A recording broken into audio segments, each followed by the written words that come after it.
यानी कि फ्रेंड्स मैंने आपके लिए सभी क्वेश्चन सिलेक्टेड और इम्पोर्टेंट लिए हैं। अगर आप किसी भी एग्जाम की तैयारी कर रहे हो, ये वीडियो आपके लिए काफी ज्यादा यूजफुल रहने वाला है। फ्रेंड्स आपको ये पता होना चाहिए कि हर एग्जाम में साइंस के सबसे ज्यादा क्वेश्चन पूछे जाते हैं। तो चलिए शुरू करते हैं फर्स्ट क्वेश्चन से। फर्स्ट क्वेश्चन है हमारा, प्रकाश का वेग अधिकतम किसमें होता है? सही आंसर है ऑप्शन डी, निर्वात में। निर्वात को फ्रेंड्स हम वैक्यूम भी बोलते हैं और प्रकाश का जो वेग होता है फ्रेंड्स सबसे ज्यादा निर्वात यानी कि वैक्यूम में होता है। इंपॉर्टेंट क्वेश्चन है और एग्जाम में कई बार पूछा गया है। इंपॉर्टेंट पॉइंट देखते हैं। सबसे पहले फ्रेंड्स आपको ये पता होना चाहिए कि जो प्रकाश का वेग होता है सबसे पहले रोमर वैज्ञानिक ने ज्ञात किया था। आपसे एग्जाम में क्वेश्चन पूछा जाता है कि जो प्रकाश का वेग है सर्वप्रथम किसने ज्ञात किया था? आपका आंसर होगा रोमर ने। और आपको ये पता होना चाहिए प्रकाश की जो गति होती है निर्वात में वो होती है 3 इंटू 10⁸ मीटर पर सेकेंड। यहाँ पे लिख देता हूँ, एग्जाम में पूछा जाता है कि प्रकाश की गति निर्वात में कितनी होती है? आपका आंसर होगा 3 इंटू 10⁸ मीटर पर सेकेंड। ये भी आपने याद रखना है। और आपको ये पता होना चाहिए कि जो सूर्य का प्रकाश होता है पृथ्वी तक पहुंचने में उसको 8.15 मिनट लगते हैं, यानी कि 8 मिनट 15 सेकंड लगते हैं। कहीं कहीं पे आपको 8 मिनट 16 सेकंड भी दे देंगे। ठीक है, ये क्वेश्चन भी एग्जाम में पूछा गया है। और सबसे ज्यादा इंपॉर्टेंट क्वेश्चन फ्रेंड्स एग्जाम में पूछा जाता है कि माध्यम के तापमान में वृद्धि के साथ प्रकाश की गति पर कोई फर्क नहीं पड़ता। एग्जाम में पूछा जाता है कि माध्यम के तापमान में वृद्धि के साथ प्रकाश की गति पर क्या फर्क पड़ेगा? आपका आंसर होगा कोई भी फर्क नहीं पड़ेगा। फिर जितनी भी आपको मैं एडिशनल इन्फॉर्मेशन दे रहा हूँ सब अपने आप में क्वेश्चन है और एग्जाम में पूछे जाते हैं। नेक्स्ट क्वेश्चन, मानव नेत्र में आइरिस का क्या काम होता है? सही आंसर है ऑप्शन बी, आंख में जाने वाले प्रकाश की मात्रा को नियंत्रित करना। मानव नेत्र में जो फ्रेंड्स आइरिस होता है उसका मेन काम क्या होता है कि आंख में जो प्रकाश जाता है उसकी मात्रा को नियंत्रित करता है। इंपॉर्टेंट पॉइंट डिस्कस करते हैं। सबसे पहले फ्रेंड्स आपको ही पता होना चाहिए कि मानव की आंख पर वस्तु का जो प्रतिबिंब होता है ये रेटिना पर बनता है। एग्जाम में पूछा जाता है कि जो मनुष्य की आंख होती है उसमें प्रतिबिंब कहाँ पर बनता है? आपका आंसर होगा रेटिना पर होता है और रेटिना पर बनता है। और फ्रेंड्स जो मनुष्य की जो आंख होती है वो 576 मेगापिक्सल की होती है। ये क्वेश्चन भी एग्जाम में पूछा गया था। और आपको ये पता होना चाहिए मानव आंख की रेटिना पर जो प्रतिबिंब बनता है वो वास्तविक तथा उल्टा बनता है। ये क्वेश्चन भी एग्जाम में पूछा गया है कि मानव आंख की जो रेटिना होती है इस पे प्रतिबिंब या इमेज कैसा बनता है? आपका आंसर होगा वास्तविक तथा उल्टा। और फ्रेंड्स नेत्रदान में आंख के कॉर्निया हिस्से को दान दिया जाता है। कभी भी जो फ्रेंड्स नेत्रदान होता है उसमें पूरा आंख दान नहीं दिया जाता, कॉर्निया वाला हिस्सा हमेशा दान दिया जाता है। और स्वस्थ नेत्र के लिए स्पष्ट दृष्टि की जो न्यूनतम दूरी होती है 25 सेंटीमीटर होती है। ये क्वेश्चन भी एग्जाम में पूछा गया है। अगला पॉइंट जो बता रहा हूँ फ्रेंड्स ये भी एग्जाम में पूछा गया है। यदि कोई व्यक्ति दूर की वस्तुओं को नहीं देख सकता तो इस दोष को निकट दृष्टि दोष यानी कि मायोपिया कहते हैं। ऐसा आंखों का ऐसा दोष फ्रेंड्स जिसमें किसी भी इंसान को पास की चीजें दिखाई दे लेकिन दूर की चीजें जो होती है ना फ्रेंड्स वो दिखाई ना दे, उसे हम बोलते हैं मायोपिया या बोल सकते हो निकट दृष्टि दोष। एक और इम्पोर्टेंट क्वेश्चन है, यदि किसी व्यक्ति को पास की वस्तुओं जो होती हैं वो दिखाई ना दे, ठीक है, तो उस दृष्टि दोष को हम बोलते हैं हाइपरमेट्रोपिया। ये आपने याद रखना है। अगर दूर का ना दिखाई दे तो मायोपिया यानी कि निकट दृष्टि दोष, और अगर पास का दिखाई ना दे उसको तो उसे हम बोलते हैं दूर दृष्टि दोष यानी कि हाइपरमेट्रोपिया। ये आपने याद रखना है। नेक्स्ट क्वेश्चन करते हैं, ध्वनि तरंग किसमें नहीं चल सकती है? आंसर इसका ऑप्शन बी, निर्वात में। ध्वनि तरंगे जो होती है यानी कि साउंड वेव जो होता है फ्रेंड्स वो निर्वात में नहीं चल सकती यानी कि वैक्यूम में नहीं चल सकती है। ये आपने याद रखना है। इंपॉर्टेंट पॉइंट डिस्कस कर लेते हैं। ध्वनि की चाल अधिकतम इस्पात में होती है, आपने याद रखना है। आपसे एग्जाम में पूछेंगे कि जो ध्वनि की चाल होती है सबसे अधिकतम किसमें होती है? इस्पात में होती है या आप बोल सकते हो ठोस में होती है। कभी कभी ऑप्शन में ठोस दे देते हैं। और आपको ये पता होना चाहिए कि ध्वनि स्तर के मापन की जो इकाई होती है वो डेसिबल होती है। ये भी एग्जाम में पूछा गया है। और ध्वनि तरंग अनुदैर्ध्य प्रकृति की होती है, ये भी आपने याद रखना है। और अवश्रव्य तरंगों की जो आवृत्ति होती है वो 20 हर्ट्ज से कम होती है। ये भी एग्जाम में पूछा गया क्वेश्चन है। आपसे पूछा जाता है क्वेश्चन और कि जो डॉपलर प्रभाव होता है इसका संबंध किससे है? आपका आंसर होगा डॉपलर प्रभाव का जो संबंध है फ्रेंड्स ध्वनि से होता है। फिर जितनी भी आपको एडिशनल इन्फॉर्मेशन दे रहा हूँ सब आपके लिए इंपॉर्टेंट है। और फ्रेंड्स अगर आपको ये वीडियो पसंद आ रही है, वीडियो को फ्रेंड्स लाइक जरूर करिएगा, कम से कम अपने 10 फ्रेंड के साथ शेयर भी जरूर करिएगा। और आज की वीडियो को जो फ्रेंड्स हमने लाइक का टारगेट रखा है वो रखा है 25,000 लाइक का टारगेट। अगर आपको वीडियो पसंद आती है वीडियो को लाइक जरूर करिए। नेक्स्ट क्वेश्चन, केल्विन मान से मानव शरीर का सामान्य तापमान कितना होता है? सही आंसर इसका option A 310 kelvin. Kelvin scale पर या बोल सकते हो केल्विन मान पर मानव शरीर का जो तापमान होता है 310 केल्विन होता है। क्वेश्चन एग्जाम में कई बार पूछा गया है। इंपॉर्टेंट पॉइंट देख लेते हैं और इससे रिलेटेड जो क्वेश्चन एग्जाम में पूछे जाते हैं वो मैं आपको करवा देता हूँ। सेल्सियस स्केल पर फ्रेंड्स 37 डिग्री होता है मनुष्य का तापमान, ठीक है, स्वस्थ मनुष्य का तापमान। और फ़ारेनहाइट पर 98.6 डिग्री होता है। आपको फ्रेंड्स ये पता होना चाहिए कि जो मानव शरीर का जो तापमान होता है ना 3 स्केल पे मापा जाता है। एक मापा जाता है केल्विन पर, जो मैंने आपको बताया कि स्वस्थ मनुष्य का कितना तापमान होगा 310 केल्विन, ठीक है, केल्विन स्केल पर। और वहीं अगर हम बात करें सेल्सियस स्केल पर वो होता है 37 डिग्री सेल्सियस।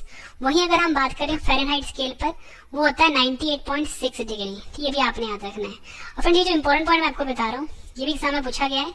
40 डिग्री तापमान ऐसा तापमान होता है फ्रेंड्स जहां पर सेल्सियस और फ़ारेनहाइट का जो तापमान होता है वो समान होता है। फिर से बताता हूँ, 40 डिग्री तापमान ऐसा होता है जहां पे सेल्सियस और फ़ारेनहाइट की वैल्यू इक्वल होती है। नेक्स्ट क्वेश्चन करते हैं, बायोगैस का मुख्य घटक क्या होता है? आंसर है इसका ऑप्शन ए मीथेन।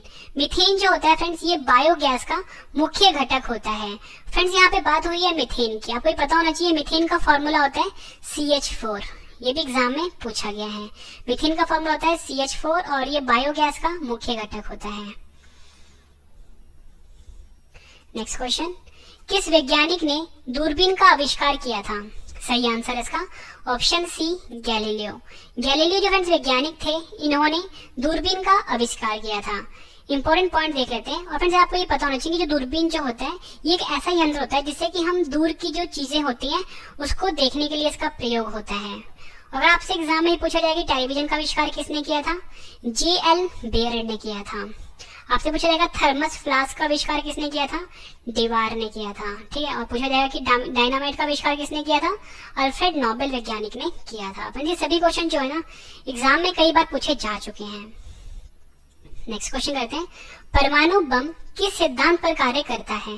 परमाणु बम का मतलब होता है फ्रेंड्स एटम बम, ठीक है। एटम जो बम होता है वो किस सिद्धांत पर कार्य करता है? आपका आंसर होगा ऑप्शन बी नाभिकीय विखंडन। नाभिकीय विखंडन पर परमाणु बम जो होता है फ्रेंड्स ये कार्य करता है। नाभिकीय विखंडन को हम न्यूक्लियर फिजन भी बोलते हैं। यहाँ पे लिख देता हूँ, न्यूक्लियर फिजन रिएक्शन भी बोलते हैं नाभिकीय विखंडन को। ये भी आपने याद रखना है। इंपॉर्टेंट पॉइंट डिस्कस करते हैं। आपसे एग्जाम फ्रेंड्स ये पूछा जाएगा कि जो ट्रांसफार्मर होता है वो किस सिद्धांत पर कार्य करता है? आपका आंसर होगा अनियोन्य प्रेरण पे, ठीक है। अनियोन्य प्रेरण को हम म्यूचुअल इंडक्शन भी बोलते हैं, म्यूचुअल इंडक्शन भी बोलते हैं, ठीक है। ये भी आपने याद रखना है। और फ्रेंड्स यहाँ पे जो नाभिकीय विखंडन है इसमें हमेशा हम यूरेनियम इसका प्रयोग करते हैं, ठीक है। यूरेनियम 238 का प्रयोग करते हैं। नेक्स्ट क्वेश्चन, नाभिकीय रिएक्टर में भारी जल यानी कि जिसको कि हम D2O भी बोलते हैं का प्रयोग किस रूप में किया जाता है? आंसर है इसका ऑप्शन ए मंदक के रूप में। नाभिकीय रिएक्टर जिसको कि फ्रेंड्स हम न्यूक्लियर रिएक्टर भी बोलते हैं इसमें जो भारी जल का जो प्रयोग होता है फ्रेंड्स वो मंदक के रूप में प्रयोग होता है। नेक्स्ट क्वेश्चन, सूर्य का ताप किससे मापा जाता है? आंसर है इसका ऑप्शन बी पायरोमीटर द्वारा।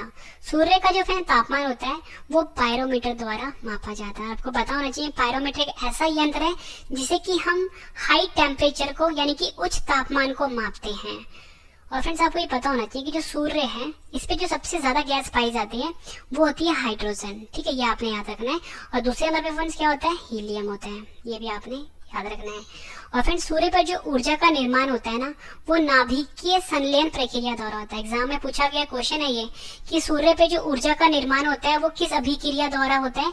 नाभिकीय संलयन। और नाभिकीय संलयन को फ्रेंड्स हम न्यूक्लियर फ्यूजन भी बोलते हैं। यहाँ पे देता हूँ, न्यूक्लियर फ्यूजन रिएक्शन भी बोलते हैं। और आपको फ्रेंड्स ये पता होना चाहिए कि जो ताप होता है इसका SI मात्रक होता है केल्विन। ठीक है फ्रेंड्स, ये भी आपने, क्योंकि यहाँ पे ताप की बात हुई थी ना और यहाँ पे सूर्य की बात हुई थी, जो भी इंपॉर्टेंट पॉइंट बन रहे हैं वो मैं आपको। नेक्स्ट क्वेश्चन कर लेते हैं। भूस्थिर उपग्रह, भूस्थिर उपग्रह को फ्रेंड्स हम जियो स्टेशनरी सैटेलाइट भी बोलते हैं, का आवर्तन काल कितना होता है? सही आंसर है इसका ऑप्शन सी 24 घंटे का। भूस्थिर उपग्रह जो होता है फ्रेंड्स, जैसे कि हम जियो स्टेशन सैटेलाइट बोलते हैं, इसका आवर्तन काल होता है 24 घंटे का। यह आपने याद रखना है फ्रेंड्स। देखो, अगर इसका ये भूस्थिर उपग्रह है, इसका आवर्तन काल 24 घंटे का होगा, तो आपको ये भी पता है फ्रेंड्स, जो पृथ्वी है, ठीक है, अपने अक्ष पर पूरा घूमने में 24 घंटे का समय लेती है। और अगर ये सैटेलाइट भी जो है अगर 24 घंटे का टाइम लेगा घूमने में, तो फिर इसलिए जो पृथ्वी का जो फेस होता है और इस सैटेलाइट का जो फेस होता है बिल्कुल आमने सामने होता है। ठीक है, ये भी आपने याद रखना है। इंपॉर्टेंट पॉइंट देख लेते हैं।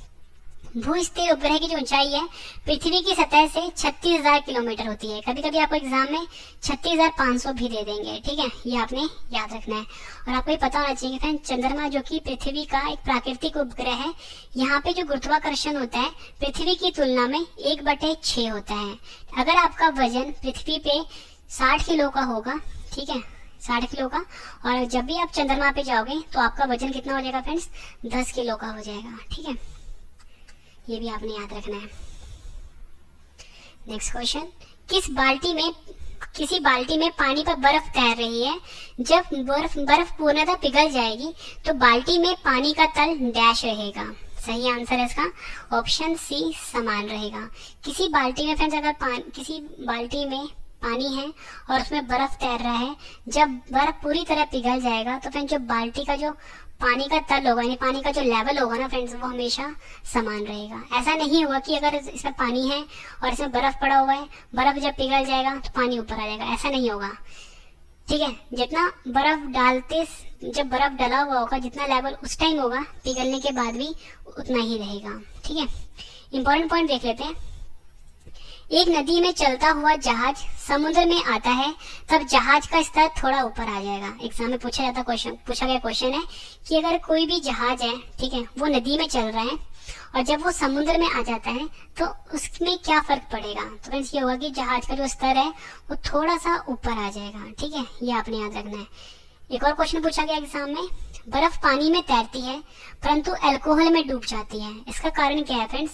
बर्फ पानी से हल्की होती है। ठीक है, बर्फ पानी से हल्की होती है, यानी कि जो डेंसिटी होता है बर्फ का वो पानी से कम होता है, लेकिन अल्कोहल से भारी होता है, इसलिए फ्रेंड्स अल्कोहल में डूब जाता है। ठीक है, ये आपने याद रखना है। और एग्जाम में एक और क्वेश्चन पूछा गया है कि पानी का घनत्व अधिकतम किस टेम्परेचर पे होता है?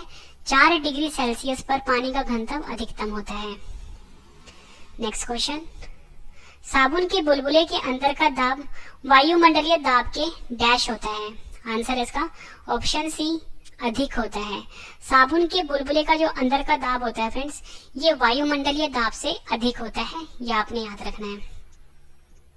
और फ्रेंड्स आपको ये पता होना चाहिए, यहाँ पे देखो दाब की बात हुई थी। ठीक है, तो ये तो मैंने आपको बता दिया कि साबुन के बुलबुले के जो अंदर का दाब होगा वो वायुमंडलीय दाब से अधिक होगा। ठीक है, अब इंपॉर्टेंट पॉइंट डिस्कस करते हैं। दाब का जो फ्रेंड्स मात्रक होता है ये पास्कल होता है, ये आपने याद रखना है। वायु दाब मापी की रीडिंग में अचानक गिरावट तूफान का सूचक होती है। एक एग्जाम में क्वेश्चन ये पूछा गया था फ्रेंड्स कि जो वायु दाब मापी होती है, यानी कि जो बैरोमीटर होता है, उसकी रीडिंग में अगर अचानक गिरावट आती है तो ये किस चीज का इंडिकेशन होता है, मतलब किस चीज का सूचक होता है? आपका आंसर होगा तूफान का सूचक होता है। और पूछा एक क्वेश्चन एग्जाम में और पूछा जाता है, हाइड्रोजन से भरा रबर का गुब्बारा वायु में ऊपर जाकर फट जाता है, क्यों? आंसर होगा क्योंकि वहां ऊपर जाके वायु दाब घट जाता है। फिर जितने भी आपको मैं एडिशनल इन्फॉर्मेशन दे रहा हूँ फ्रेंड्स, कई बार एग्जाम में पूछे जा चुके हैं। वीडियो पसंद आ रही है फ्रेंड, वीडियो को लाइक जरूर करिएगा। और मैं आपको बता दूं फ्रेंड, जब आपको मैं सभी क्वेश्चन करवा दूंगा इस वीडियो में, उसके बाद सभी क्वेश्चन मैं आपको फटाफट से रिवीजन भी करवाने वाला हूँ इसी वीडियो में। और लास्ट में फ्रेंड 2 क्वेश्चन का टेस्ट भी है, टेस्ट आप जरूर अटेम्प्ट करना। नेक्स्ट क्वेश्चन, ल्यूमेन किसका मात्रक होता है? आंसर इसका ऑप्शन बी ज्योति फ्लक्स का। ज्योति फ्लक्स का फ्रेंड्स मात्रक होता है ल्यूमेन। इंपॉर्टेंट पॉइंट देख लेते हैं।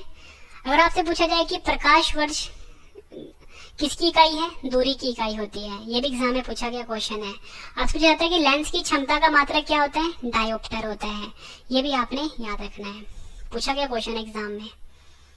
नेक्स्ट क्वेश्चन, किस क्रिया के फलस्वरूप पौधों के ऑक्सीजन का निकास और कार्बन डाइऑक्साइड का अवशोषण होता है? आंसर है इसका ऑप्शन ए प्रकाश संश्लेषण। प्रकाश संश्लेषण फ्रेंड्स ऐसी क्रिया है जिसके फलस्वरूप पौधों के ऑक्सीजन का निकास होता है और कार्बन डाइऑक्साइड का अवशोषण होता है। प्रकाश संश्लेषण को फ्रेंड्स हम फोटोसिंथेसिस भी कहते हैं। क्या बोलते हैं? Photosynthesis reaction. इंपॉर्टेंट पॉइंट देख लेते हैं। और फिर जो पेड़ पौधे होते हैं इनकी जो पत्तियों का रंग हरा होता है वो क्लोरोफिल के कारण होता है। और आपको ये पता होना चाहिए कि क्लोरोफिल में मैग्नीशियम धातु आयन पाया जाता है, काफी बार पूछा गया। नेक्स्ट क्वेश्चन, जब कोई वस्तु दो समानांतर समतल दर्पण के बीच रखी जाती है तो बने हुए प्रतिबिंबों की संख्या कितनी होगी? आंसर है ऑप्शन सी अनंत, यानी कि इनफाइनाइट। ठीक है, इनफाइनाइट होगी यानी अनंत होगी। जब कोई वस्तु दो समानांतर समतल दर्पण के बीच रखी जाती है तो फिर जो प्रतिबिंब बनेंगे वो अनंत बनेंगे, ये आपने याद रखना है। अब एक इम्पोर्टेंट पॉइंट बता देता हूँ मैं आपको कि जो दांत के डॉक्टर होते हैं ना फ्रेंड्स, वो जो दर्पण प्रयोग करते हैं वो अवतल दर्पन होता है। ये एग्जाम में पूछा गया क्वेश्चन है। शेविंग के लिए यानी दाढ़ी बनाने के लिए जो दर्पण प्रयोग करते हैं वो भी अवतल दर्पण होता है। सबसे ज्यादा इंपॉर्टेंट पॉइंट मैं आपको भी बता रहा हूँ वो ये है कि पानी में हवा का बुलबुला अवतल लेंस की तरह प्रयोग में आता है। आपसे पूछा जाएगा कि जो पानी में जो हवा का बुलबुला होता है वो किस तरह के लेंस की तरह प्रयोग होता है? अवतल लेंस की तरह प्रयोग होता है। नेक्स्ट क्वेश्चन, स्त्रियों की नसबंदी को क्या कहा जाता है? आंसर है इसका ऑप्शन ए ट्यूबेक्टोमी। ट्यूबेक्टोमी जो होता है फ्रेंड्स ये स्त्रियों की नसबंदी को कहा जाता है। इंपॉर्टेंट पॉइंट देख लेते हैं। पुरुषों की नसबंदी को वैसेक्टोमी कहा जाता है, ये भी आपने याद रखना है। फिर इसके बाद जो मैं आपको रिवीजन करवा रहा हूँ, रिवीजन वाला पार्ट आप जरूर देखना। हीमोग्लोबिन में कौन सा धातु पाया जाता है? सही आंसर है इसका ऑप्शन बी लोहा। लोहा जिसका सिंबल होता है फ्रेंड्स Fe, ये हीमोग्लोबिन में पाया जाता है। और फिर जो हमारा रक्त होता है उसका रंग लाल जो होता है ना फ्रेंड्स वो हीमोग्लोबिन के कारण ही होता है। और इम्पोर्टेंट पॉइंट डिस्कस करते हैं। हीमोग्लोबिन का कार्य ऑक्सीजन ले जाना होता है। मानव शरीर में रक्त की शुद्धिकरण की प्रक्रिया को हम डायलिसिस कहते हैं। ये क्वेश्चन भी रक्त से जुड़ा हुआ पूछा गया एग्जाम में कि जो मानव शरीर में रक्त की जो शुद्धिकरण की प्रक्रिया होती है उसे क्या बोलते हैं? आंसर होता है डायलिसिस। और आपको फ्रेंड्स ये भी पता होना चाहिए कि स्फिग्मोमैनोमीटर जो यंत्र होता है इसके द्वारा हम रक्तदाब को मापते हैं। आखिरी क्वेश्चन कर रहे हैं इस वीडियो का और उसके बाद सभी का रिवीजन है।